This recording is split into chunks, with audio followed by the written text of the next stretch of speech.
Ich hatte auch wieder einen Folienvortrag. Leider hat es da zwischen Dirk und mir leichte Kommunikationsprobleme gegeben.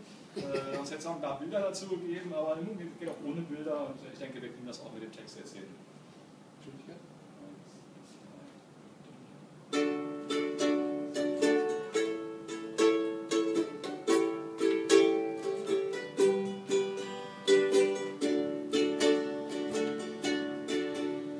Beratergang, die wirklich jeder kennt, die hat's nicht immer leicht gehabt. Sie tourte schon mit Eitel, als es noch gar kein Eitel gab. Der Peter sagte mir, ich bin ganz glücklich hier, auch weil ich in Burgdorf wohne. Wir sind hier nicht in Unterschleißheim, in Frankfurt oder Bonn.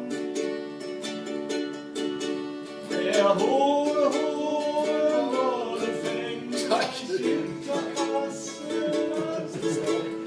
Da gibt es viele Kunden gleich an der Autobahn. Hier hört man Eitel, Kohled und Prinz Tuch und mancher NDR.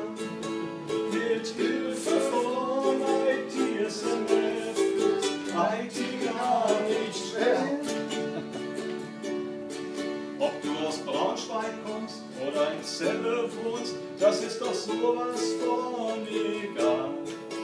Solange du zum Forum kommst und deinen Beitrag zahlst, ein paar Euro nur und das ist nicht zu viel, denn du kriegst etwas dafür.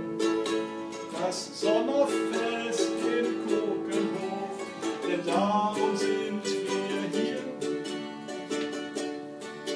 Der hohe Hohenwolle fängt gleich hinter Kassel an.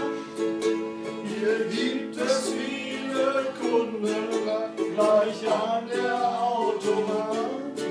Hier hört man Eitel, Kohled und Prinz Tuch und mancher NDR. Mit Hilfe von ITSMF ist es IT